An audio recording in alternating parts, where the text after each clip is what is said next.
Salmo 51.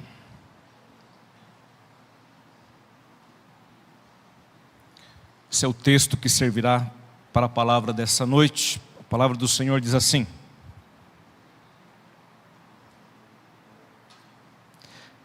confissão e arrependimento. Ao mestre de canto, Salmo de Davi, quando o profeta Natã veio ter com ele depois de haver ele possuído Betseba. Compadece-te de mim, ó Deus, segundo a tua benignidade, e segundo a multidão das tuas misericórdias, apaga as minhas transgressões. Lava-me completamente da minha iniquidade e purifica-me do meu pecado. Pois eu conheço as minhas transgressões e o meu pecado está sempre diante de mim. Pequei contra ti somente, e fiz o que é mal perante os teus olhos, de maneira que serás tido por justo no teu falar e puro no teu julgar. Eu nasci na iniquidade, e em pecado me concebeu minha mãe. Eis que te comprazes na verdade no íntimo, e no recôndito me fazes conhecer a sabedoria. Purifica-me com hisopo e ficarei limpo. Lava-me e ficarei mais alvo que a neve. Faze-me ouvir júbilo e alegria, para que exultem os ossos que esmagaste. Esconde o rosto dos meus pecados e apaga todas as minhas iniquidades. Cria em mim, ó Deus, um coração puro, e renova dentro de mim um espírito inabalável. Não me repulses da tua presença, nem me retires o teu Santo Espírito. Restitui-me a alegria da salvação e sustenta-me com um espírito voluntário. Amém. Até o versículo 12. Os irmãos, nós passamos por um feriado conhecido como Carnaval, aqui no nosso país. Tivemos depois do Carnaval uma quarta-feira, que é chamada de Quarta-feira de Cinzas, aqui no nosso país.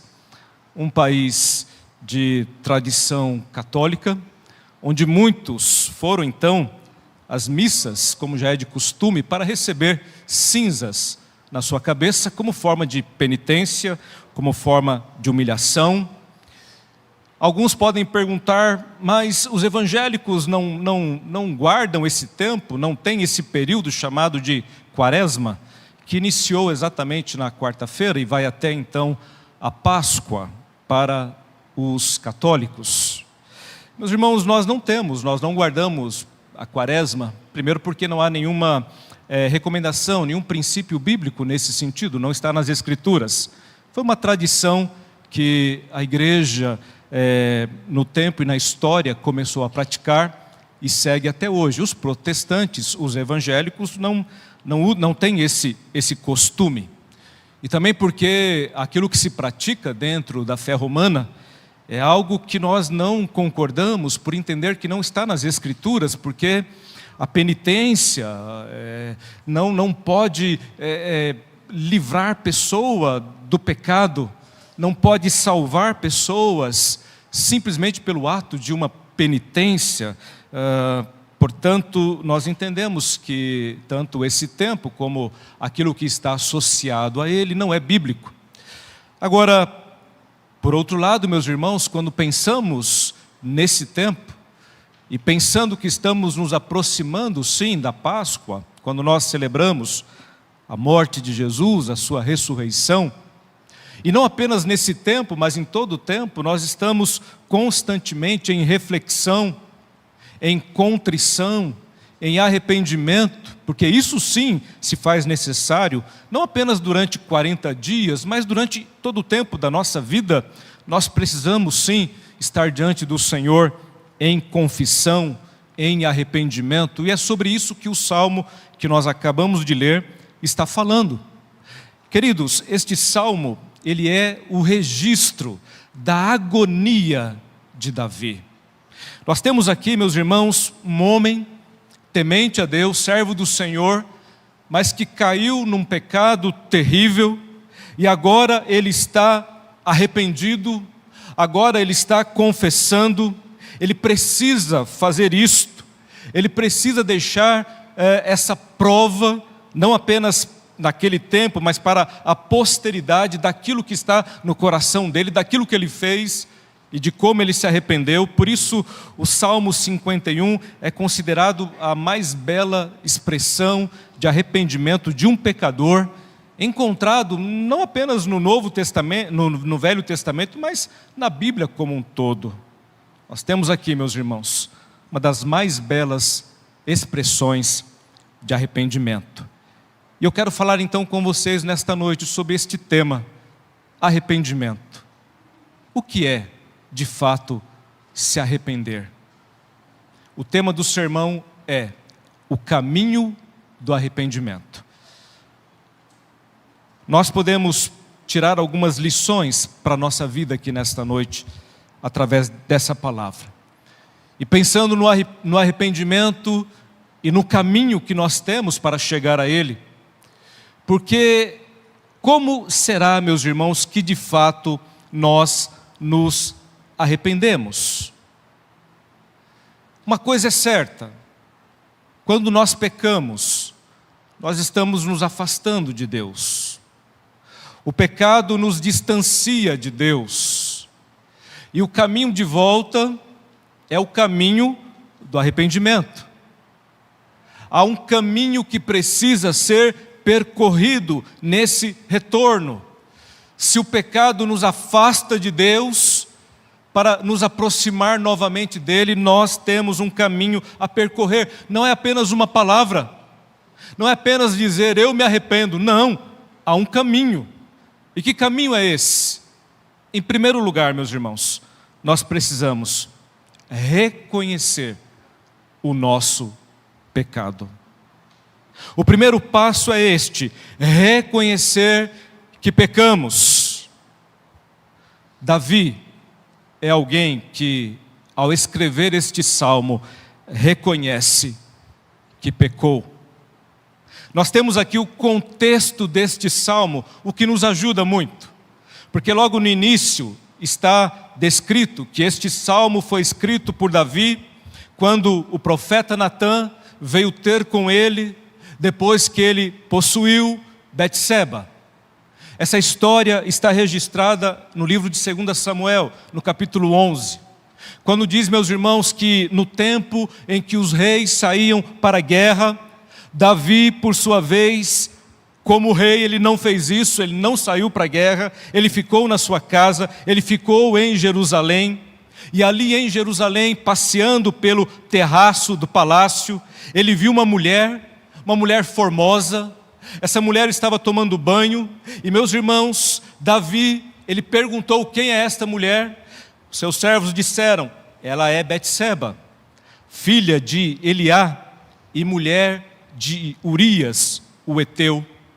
Meus queridos, Davi, ele, seduzido por aquela mulher, tomado pelo pecado, tomado, meus irmãos, por esse sentimento que muitas vezes nos domina, nos controla, nos leva para longe de Deus, Davi, meus irmãos, ele faz algo terrível. Ele toma para si aquela mulher, ele se deita com ela, ele peca. A mulher engravida. Ele faz ainda algo pior, porque ele está cego. Meus irmãos, Davi está completamente louco, porque o pecado faz exatamente isto. Quem está no pecado, meus irmãos, e andando no caminho do pecado, se afunda cada vez mais, se torna como irracional. Aquilo que no começo é algo pequeno, vai se tornando cada vez maior, cada vez mais grande, cada vez mais terrível contra Deus. E Davi manda que Urias seja colocado na frente da batalha, para que ele morra. E isto acontece, meus irmãos. E Davi por fim toma Betseba para si, leva ela para o palácio, torna ela sua esposa.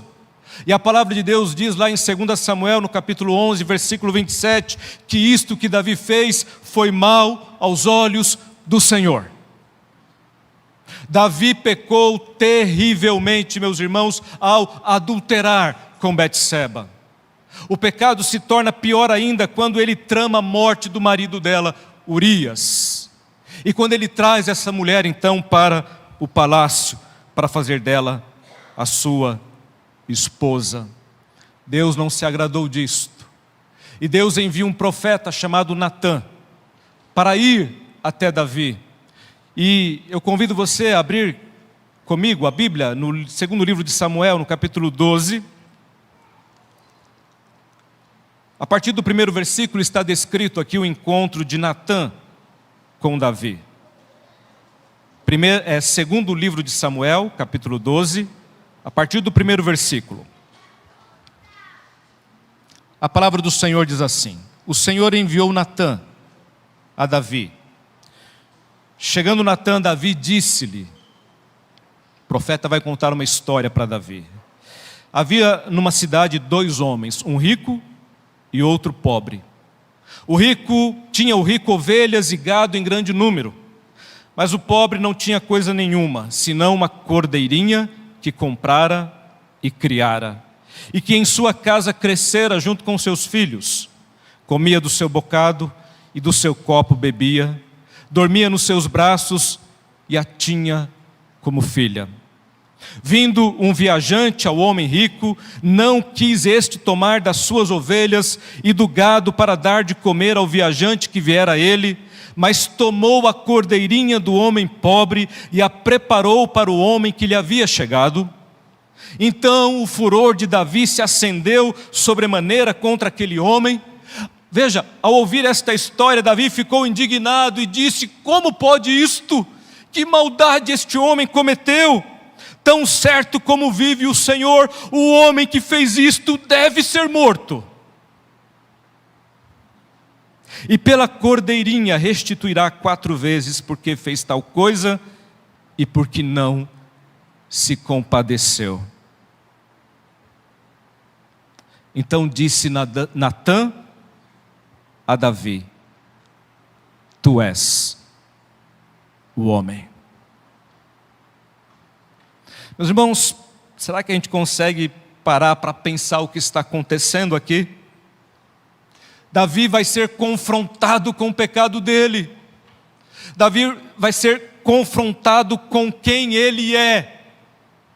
Ele vai ser chamado para olhar para si mesmo e ser encontrado, meus irmãos, numa situação totalmente corrompida, distante de Deus.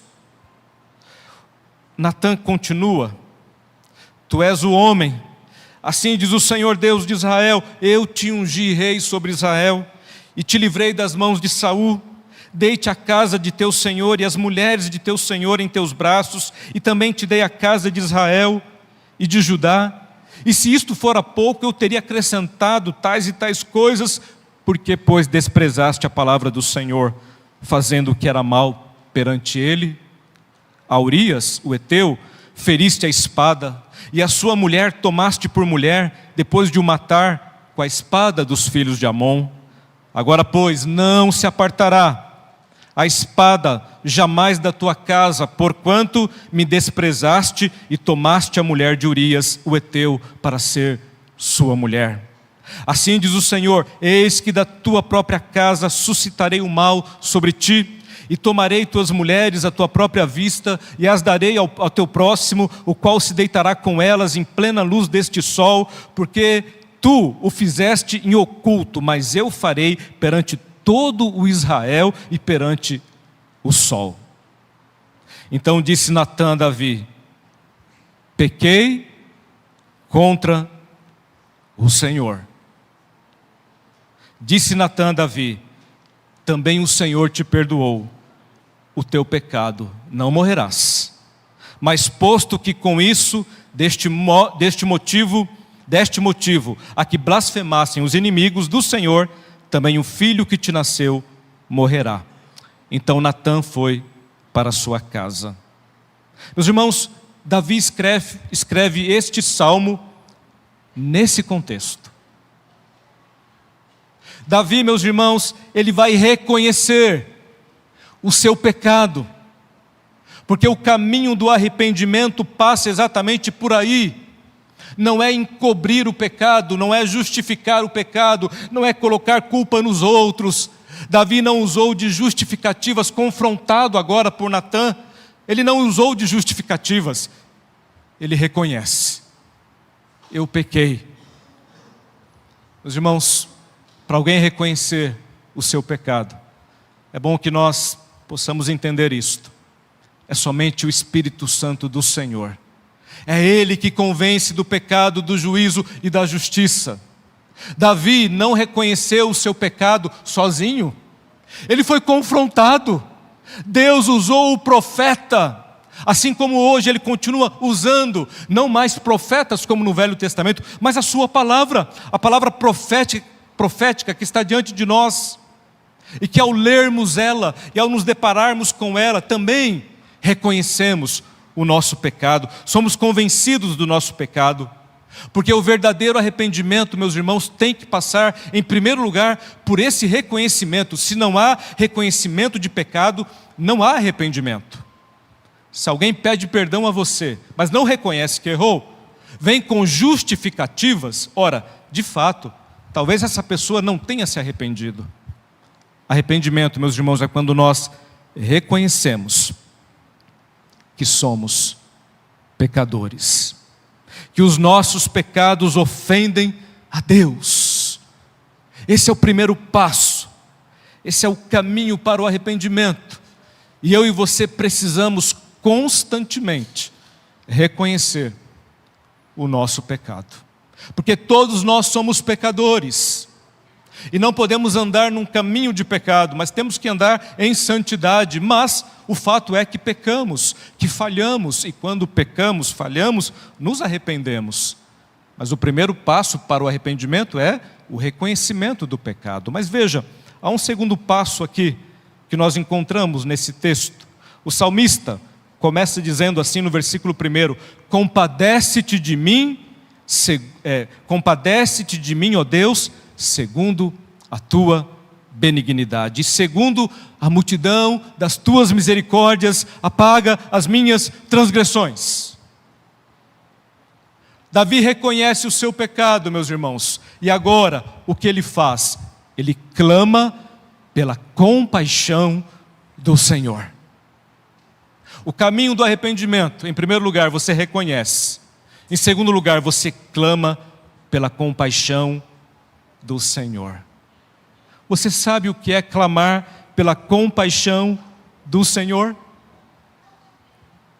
Você sabe o que é orar a Deus dizendo: Senhor, compadece-te de mim, tem compaixão de mim? Davi não teve compaixão de Urias. Na história que Natã contou, Davi não teve compaixão daquele rei que falhou na história. Davi, meus irmãos, é alguém que naquele momento da sua vida não demonstrou nenhuma compaixão. Ele não se compadeceu de ninguém e nem de nada. No seu pecado ele estava cego. Mas agora ele pede a Deus compaixão. Alguém que pede compaixão a Deus, meus irmãos, reconhece que não merece ser perdoado. Não há justificativa nenhuma, não há o que apresentar diante de Deus como desculpa, como motivo. Ele errou, ele pecou, ele transgrediu. A única coisa que resta para Davi é: Senhor, tem compaixão de mim. O caminho do arrependimento, meus irmãos, passa por nós clamarmos ao Senhor pedindo compaixão. Davi faz isso. Davi tinha alternativas. Ele podia calar Natã, o profeta, que estava ali se colocando diante dele, acusando ele, mostrando o pecado dele. Ele poderia silenciar o profeta. Ele poderia também, meus irmãos, neste caminho em que ele estava vivendo aqui depois do pecado, fazer como muitos fazem. Ele poderia atentar até contra a sua própria vida. Porque o que ele fez foi algo tão terrível, tão abominável. Davi podia estar se sentindo tão culpado que ele poderia até mesmo ter tirado a sua própria vida. Mas Davi não fez isso, meus irmãos. Davi, ele começou o caminho do arrependimento. E esse texto me ensina isso. A opção que eu tenho que tomar na minha vida é essa. É voltar para Deus. E voltar para Deus como? Suplicando a compaixão dEle. Eu não preciso fazer penitência. Eu não preciso colocar uma cruz nas minhas costas e sair andando para pagar aquilo que eu fiz de errado, ou aquilo que eu tenho feito de errado. Eu não preciso flagelar o meu corpo para expiar os meus pecados. Eu preciso clamar pela compaixão do Senhor. Davi está fazendo isso. Davi, meus irmãos, está clamando ao Senhor. Pedir compaixão é se render completamente diante do Senhor. Por isso que a oração de Davi é diante do Senhor. Senhor, eu pequei. Ele reconhece diante de Natã que pecou contra o Senhor. E agora ele clama ao Senhor. No Salmo 32, também escrito por Davi, ele escreveu algo que nós podemos refletir também nesta noite. No versículo 3 do Salmo 32, ele diz assim: enquanto eu calei os meus pecados, envelheceram os meus ossos pelos meus constantes gemidos todo dia, porque tua mão pesava dia e noite sobre mim, e o meu vigor se tornou em sequidão de estio. Silenciar o pecado, esconder o pecado, colocar debaixo do tapete. Meus irmãos, isso não é solução. Não há como fugir. Há como fugir dos homens, mas não há como fugir de Deus. Davi sabe disto. É por isso que ele clama pela compaixão do Senhor. É por isso que ele não se cala, porque no Salmo 32 ele diz: enquanto eu me calei, eu estava me consumindo. Isso estava acabando comigo. Meus irmãos, quanta gente hoje está vivendo o mesmo drama, corroído por dentro, sofrendo por dentro, morrendo, porque não confessou ainda diante do Senhor o seu pecado, ainda não clamou pela compaixão divina. E como eu disse, clamar pela compaixão divina é reconhecer que não merece essa compaixão, é se render diante do Senhor, porque nós sabemos que Deus não está obrigado a nos perdoar. Meus irmãos, lá em Romanos 9,15, diz assim: terei misericórdia, diz o Senhor, de quem eu quiser ter misericórdia. Terei compaixão de quem eu quiser ter compaixão. Deus não está obrigado a me perdoar. Ele faz isso pela sua graça. Ele faz isso pela sua misericórdia. E é por isso que eu clamo a Ele pela compaixão dEle, reconhecendo que eu nada mereço. Quando o pecador se chega assim na presença do Senhor, ele está no caminho correto do arrependimento. Mas nós encontramos ainda aqui, meus irmãos, uma terceira lição. Então, primeiro, reconhecer o pecado. Segundo, clamar pela compaixão do Senhor. Terceiro, compreender a gravidade do pecado. Veja comigo o primeiro versículo, lá no finalzinho, na parte B, ele diz assim: apaga as minhas transgressões, lava-me completamente da minha iniquidade, purifica-me do meu pecado, pois eu conheço as minhas transgressões e o meu pecado está diante de mim. Pequei contra ti somente, e fiz o que é mal perante os teus olhos, de maneira que serás tido por justo no teu falar e puro no teu julgar. Reconhecer a gravidade do pecado. Davi está clamando ao Senhor: tem compaixão, Senhor, lava-me, purifica-me, apaga. Meus irmãos, eu tenho certeza que o meu desejo e o teu desejo, e o desejo de qualquer pecador, é que pudesse haver um esquecimento de tudo aquilo que nós fizemos de errado. Não é assim? Como seria bom se Deus nos perdoasse e apagasse tudo isso da memória das pessoas, ficasse tudo lançado no mar do esquecimento e eu fosse perdoado. Como seria bom! Há algumas igrejas, meus irmãos, que recentemente criaram uma chamada unção de Manassés. O que é isso? Essas igrejas, na sua maioria chamadas neopentecostais, elas se reúnem e, baseado no texto ali de José, que teve um filho que ele chamou de Manassés, o José do Egito, né? Ele chamou o filho de Manassés. E por que ele colocou o nome de Manassés no filho? Porque Deus o fez esquecer de todos os trabalhos e de toda a casa do pai dele. Então, pelo sofrimento que José passou, toda a sua história ali, ele colocou este nome no filho, pensando na sua experiência. Ora, então, alguns grupos estão pegando esse texto aqui, e o nome de Manassés, que tem esse significado, levado a esquecer, e falando sobre uma tal de unção de Manassés, onde o pastor, aquela que está à frente ali, ora, e a pessoa esquece. Ela esquece.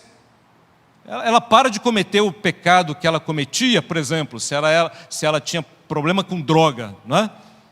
Então, primeiro ela diz que era uma drogada, e daqui a pouco, depois da oração, depois da unção lá, se oferece um cigarro, né, para a pessoa, e a pessoa fica ali, não, de jeito nenhum, como se nunca tivesse usado aquilo.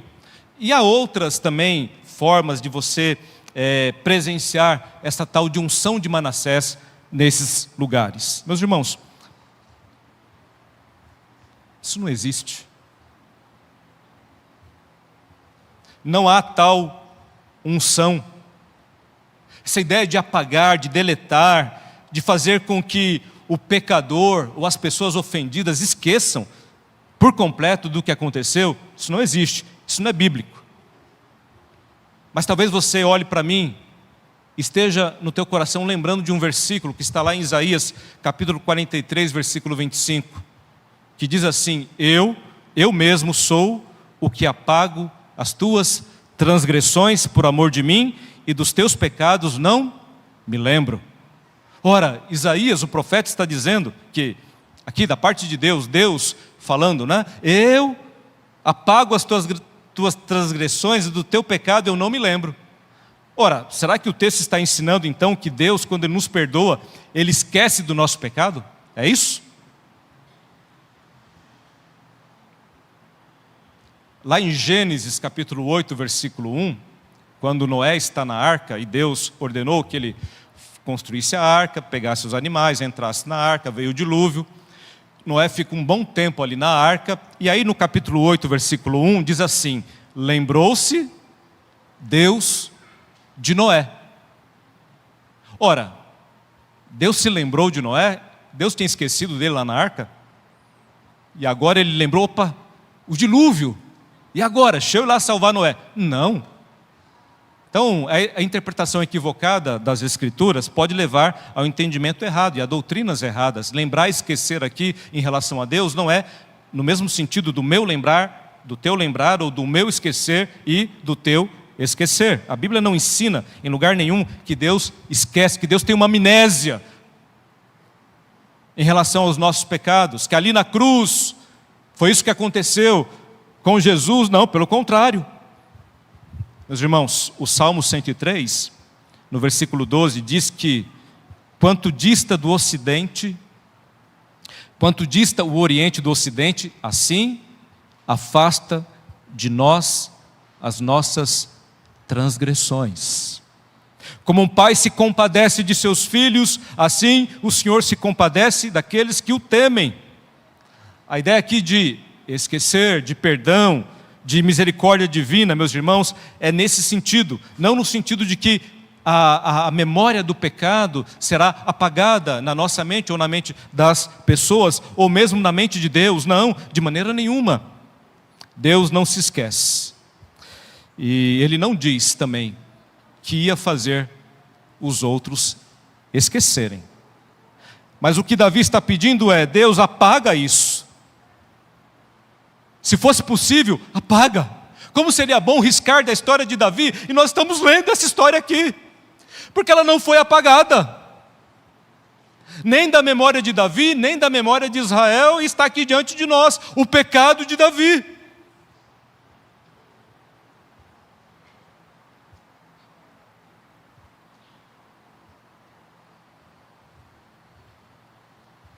A gravidade, meus irmãos, do nosso pecado precisa ser reconhecido. É óbvio que Davi, ele não está pedindo isso para Deus. Mas por outro lado também, como eu disse, o nosso desejo talvez fosse esse. Porque no pensamento humano, para nós talvez isso fosse o melhor caminho, mas a palavra aponta que esse não é o melhor caminho. O melhor caminho, como eu estou dizendo aqui, é reconhecer a gravidade do pecado. Saber que quando pecamos, esse pecado vai deixar marcas. Lá com Natã, o profeta vai dizer para Davi: Deus te perdoou. Agora, vai ter consequência. No futuro e no presente. O menino, a criança desse adultério vai morrer. E lá na frente, Davi, o que você fez, as ocultas, você vai ver isso na tua família em público. Haverá consequências.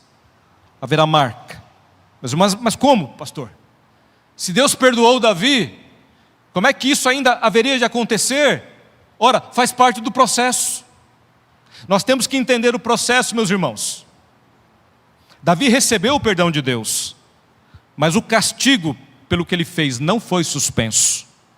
O profeta Natã advertiu ele a esse respeito. E ele vai dizer aqui no texto que nós lemos, no versículo 3, o meu pecado está sempre diante de mim. Meus irmãos, pecar é algo terrível. Viver no pecado é algo terrível. Ouça isso nesta noite. Jovem, adolescente, irmãos e irmãs, o pecado é algo terrível. O que esse texto está nos mostrando, meus irmãos, é exatamente isto.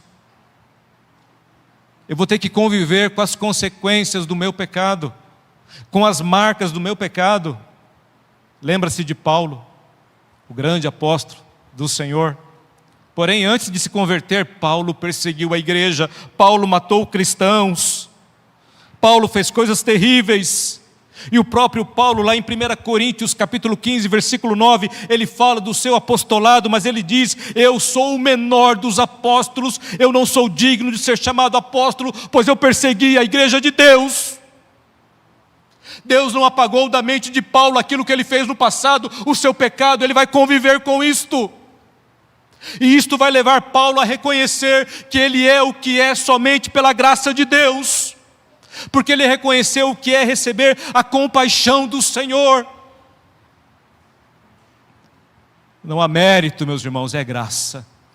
É favor imerecido, que nos leva para Deus, não para fuga, porque não adianta fugir também. O que acontece na maioria das vezes é que as pessoas pecam e fogem da igreja.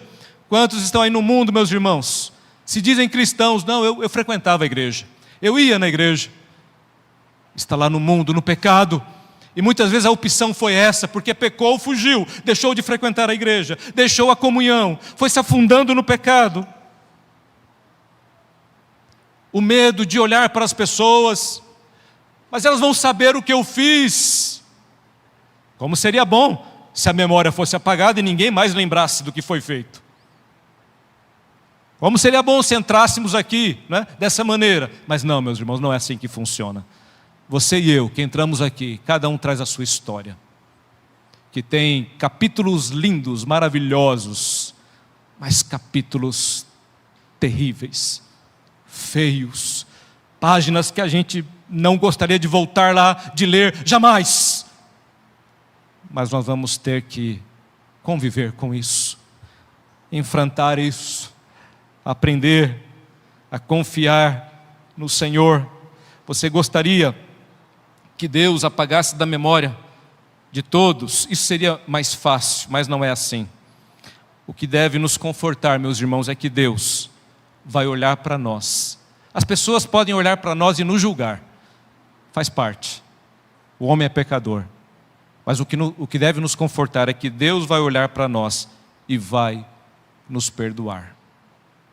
O importante não é o olhar das pessoas. Se você está preocupado com o olhar das pessoas, saiba disso, você corre o risco de se afastar, de perder a sua fé. porque isso pode acontecer na caminhada. Algum dedo contra você, alguma crítica contra você. Não se preocupe com o olhar das pessoas, se preocupe com o olhar de Deus. Reconheça o seu pecado, clame pela compaixão do Senhor, entenda por outro lado a gravidade do seu pecado. Davi sabe o que cometeu, por isso que ele está falando: Senhor, lava-me, purifica-me. A ideia aqui, meus irmãos, é algo que acontecia lá no Velho Testamento, cerimonial. A lavagem cerimonial dos sacerdotes para entrar no tabernáculo, posteriormente no templo. Havia uma limpeza ali de purificação com água. A ideia é esta: Davi se sente impuro e ele precisa ser lavado. Por isso que ele pede: Deus, me lava.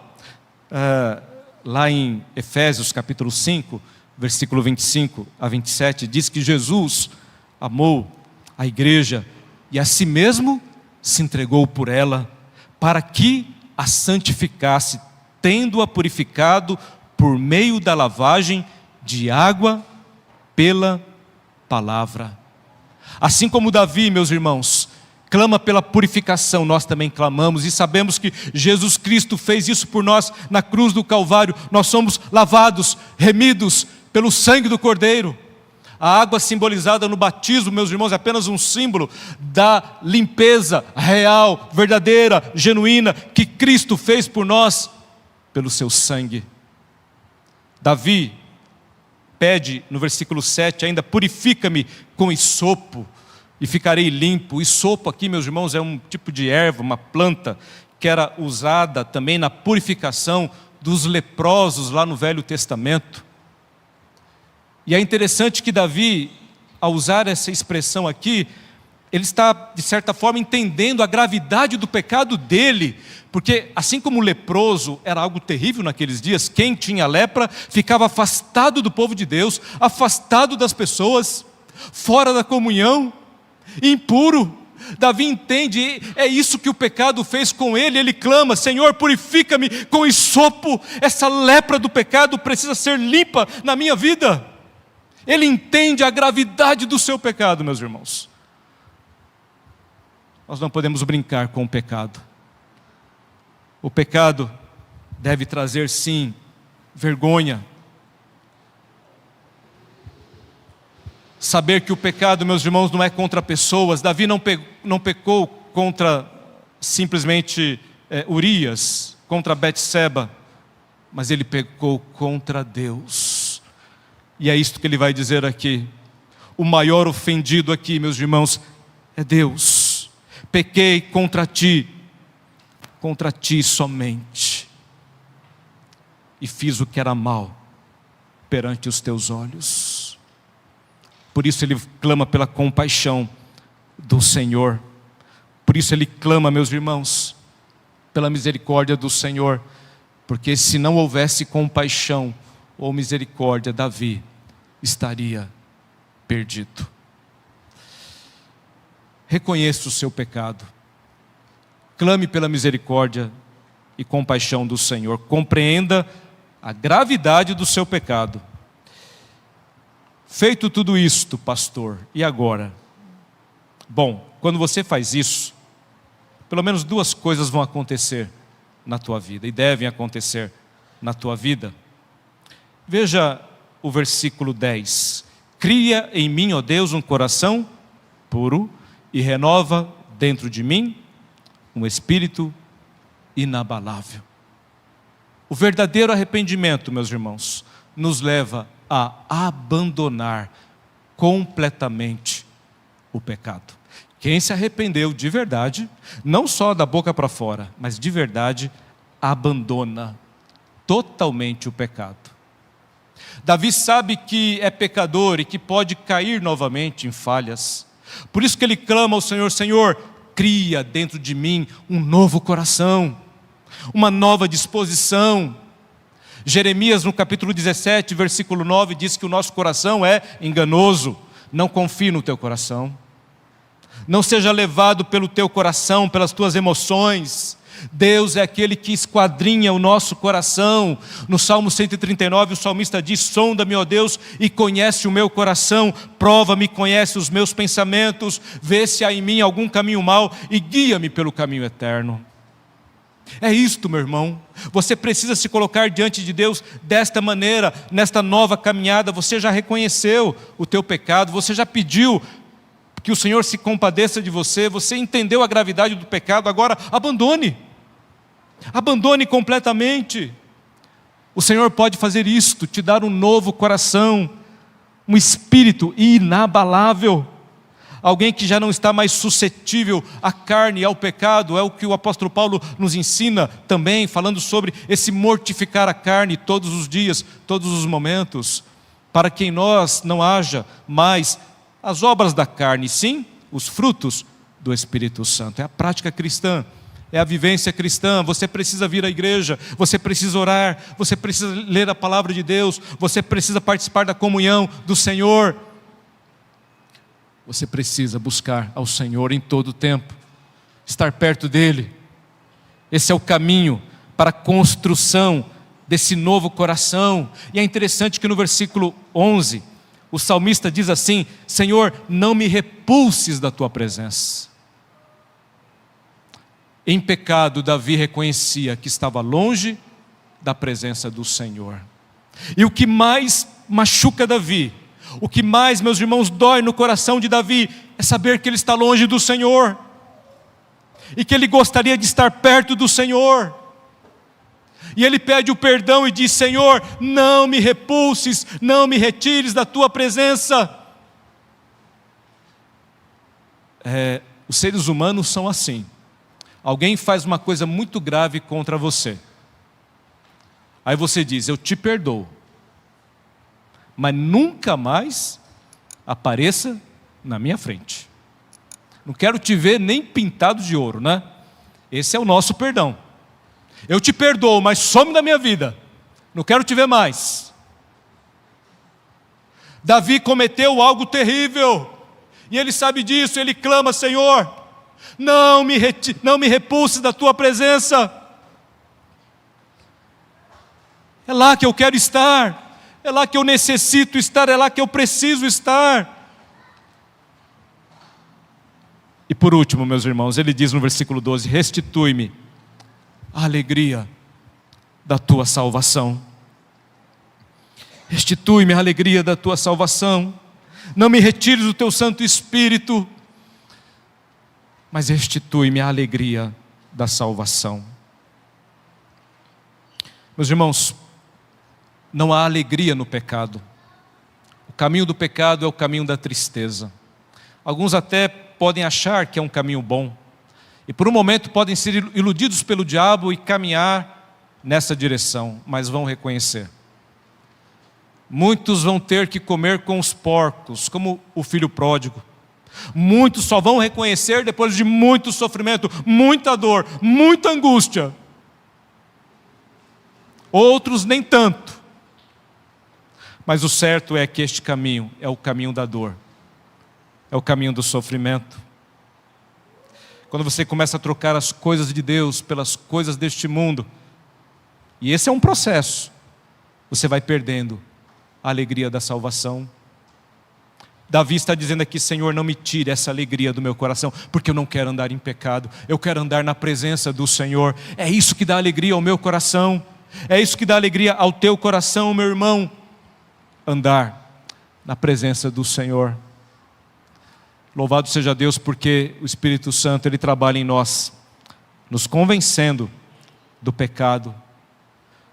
Pecamos e falhamos, mas temos plena certeza que no Senhor há perdão. Quando nos arrependemos, quando confessamos, e não é aquela oração: Senhor, perdoa a multidão dos meus pecados. Não, não. Pecado tem nome. Você tem que colocar diante do Senhor: Senhor, me perdoa por isso.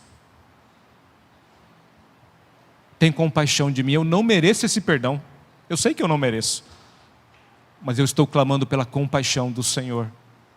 Eu sei que o meu pecado é grave. E aqui, meus irmãos, a gente pode separar A gente pensa que alguns pecados são pequenos e outros são mais graves. Pecado é pecado. Mesmo um pequeno pecado pode trazer grandes consequências lá na frente sobre a nossa vida ou sobre a vida de outras pessoas. Então pecado é pecado. E eu preciso reconhecer a gravidade disso. Por quê? Eu estou pecando contra o Senhor. Eu não quero sair da presença do Senhor. E eu quero de novo a alegria no meu coração. Isso só é possível através do caminho do arrependimento. Talvez você esteja aqui nessa noite e precisa trilhar esse caminho. Talvez você está aqui nessa noite e já está trilhando este caminho do arrependimento. Talvez você esteja em busca exatamente dessa presença do Senhor, dessa alegria no teu coração. Que em nome de Jesus você possa nesta noite reconhecer o seu pecado. Saber que não há mérito nenhum, não justifique, não tente colocar outros, culpa em outras pessoas, em situações, não. Reconheça, você pecou, você falhou, você não merece perdão. Então clame pela misericórdia do Deus que pode conceder perdão ao mais terrível dos pecadores. Ele perdoou Davi. E Ele pode perdoar cada um de nós aqui nessa noite. Mas a gente precisa viver esse caminho do arrependimento. Não é só da boca para fora, não. É com atitudes. É com vida na presença do Senhor também. É algo que vai seguindo o caminho do arrependimento. Será que você está disposto e pronto a isso? Muito mais do que um momento na liturgia do culto de confissão, de arrependimento, é uma vida na presença do Senhor. Que você possa entender isso, reconhecer isso e viver isso nesta noite. Que Deus assim te abençoe.